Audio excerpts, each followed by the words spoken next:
साल 2025 में आपको किस लग्न में मां लक्ष्मी की उपासना करनी है और किस लग्न में पूजा पाठ करने से बचना है।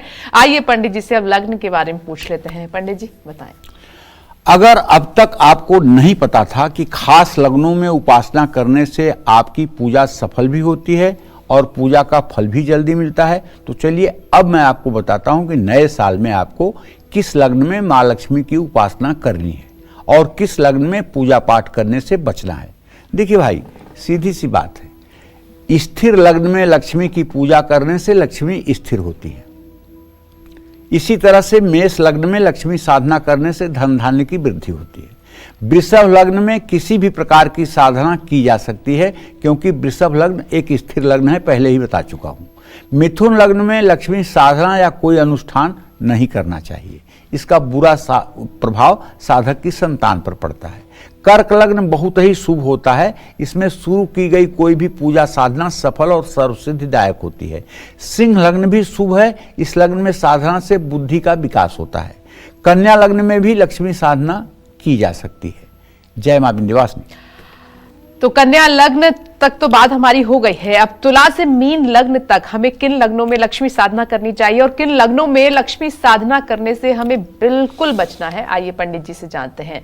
पंडित जी आगे बताइए। देखिए, तुला लग्न सर्वश्रेष्ठ लग्न है, इसमें की गई साधना लक्ष्मी साधना और पूजन सभी प्रकार की सिद्धियों को प्रदान करने वाला होता है। वृश्चिक लग्न में शुरू की गई साधना श्रेष्ठ होती है, ये स्वर्ण के समान लाभ देने वाली होती है। धनु लग्न में किसी भी देवी देवता की साधना शुरू करना उचित नहीं होता है। धनु लग्न अशुभ होता है, इस लग्न में साधना से मान और यश का नाश होता है। मकर लग्न में साधना करना शुभ और पुण्यदायक होता है। कुंभ लग्न में लक्ष्मी साधना करने से धन और समृद्धि की प्राप्ति होती है। मीन लग्न में साधना करने से अशुभ प्रभाव मिलता है। मीन लग्न दुखदायक और असफलतादायक होता है, इस लग्न में किसी भी तरह का अनुष्ठान मंत्र साधना शुरू नहीं करना चाहिए। जय मां विंध्यवासिनी। चलिए अब बात कर लेते हैं मेष से लेकर कन्या राशि वालों की कि साल 2025 में धनवान बनने के लिए आपको मां लक्ष्मी के किस स्वरूप की पूजा उपासना करनी चाहिए। आइए पंडित जी से जान लेते हैं। पंडित जी राशि अनुसार बताइए। देखिए, राशि अनुसार किसको मां लक्ष्मी के किस स्वरूप की उपासना करनी चाहिए ये भी आप जान लीजिए।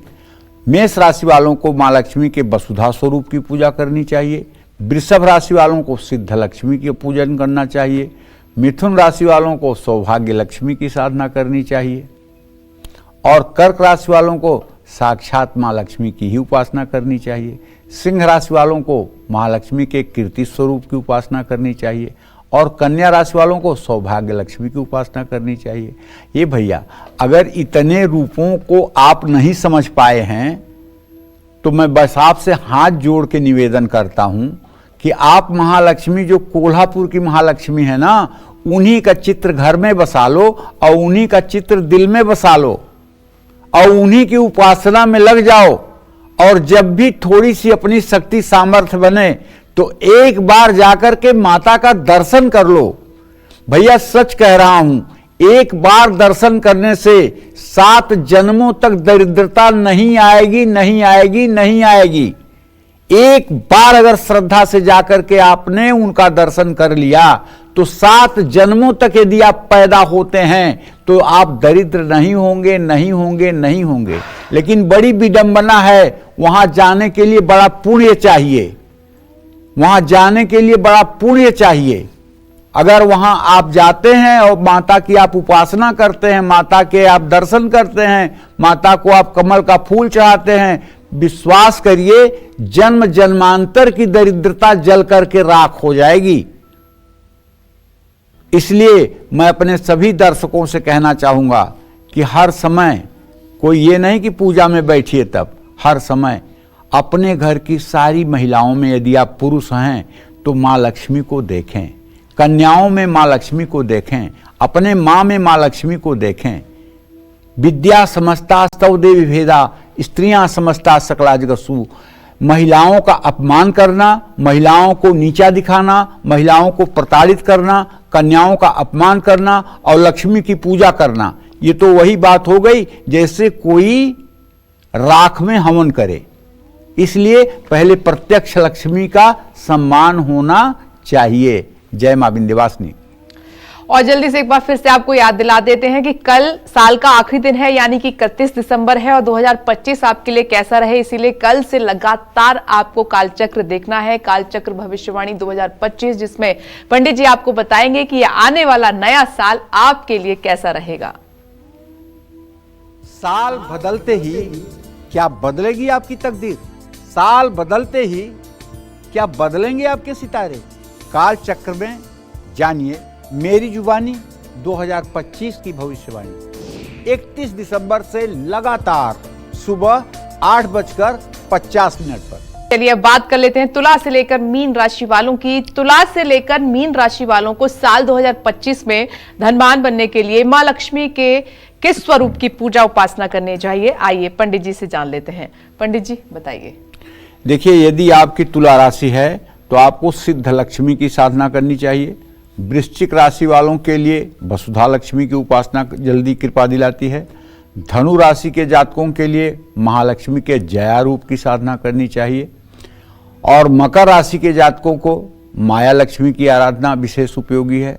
कुंभ राशि के जातकों के लिए माया लक्ष्मी की ही साधना करनी चाहिए। मीन राशि के जातकों को जया लक्ष्मी की उपासना करने से लाभ मिलता है। लेकिन अगर आप इन सब भेदों में नहीं पढ़ना चाहते हैं तो मैं आपसे कहना चाहूँगा, आप कोल्हापुर वाली महालक्ष्मी के स्वरूप की पूजा कर लीजिए। महाराष्ट्र में कोल्हापुर एक जगह है जिसको संस्कृत में करवीर कहते हैं, करवीर। और देवी भागवत में आता है करवीर निवासिन्याम स्थान सर्वोत्तमो उत्तमः। करवीर निवासिनी महालक्ष्मी का सर्वोत्तम स्थान कोल्हापुर में है। तो कहने का मतलब ये है, महालक्ष्मी का चित्र आज तो आपको गूगल पे भी मिल जाएगा और उनका चित्र बनवा करके, फोटो बनवा के घर में अच्छे मुहूर्त में शुक्रवार के दिन स्थापित कर लीजिए और रोज उन्हीं को धूप दीप से पूजा करिए। श्री सूक्त कनक धारा स्तोत्र का पाठ करिए। जब भी संभव हो तो एक भी कमल का फूल मिल जाए तो ले जाकर के माँ के चरणों में समर्पित करिए और अपने हृदय का कमल जरूर माता के चरणों में समर्पित करिए। सारी मनोकामना पूरी हो जाएगी। चाहे जितना बड़ा दुर्भाग्य हो जल कर राख हो जाएगा। बस केवल एक बार शरणागति की जरूरत है। एक बार आप अपने अहंकार को माता के चरणों में समर्पित कर दें कि हे माँ, मुझसे तो कुछ न होने वाला है, तू ही संभाल ले। मुझसे तो कुछ न बनने वाला है, तू ही संभाल ले। मेरी नैया की तू ही खेवैया बन जा। ये भाव आ जाए, ये शरणागति आ जाए, आप विश्वास करिए, ताकर सदा करहु रखवारी, जिम बालक राखई महतारी। जैसे माँ अपने छोटे बच्चों की रक्षा करती है, वैसे महालक्ष्मी खुद आपकी रक्षा करने लगेंगी और आपका जीवन सचमुच में धन्य हो जाएगा। जय माँ विंध्यवासिनी।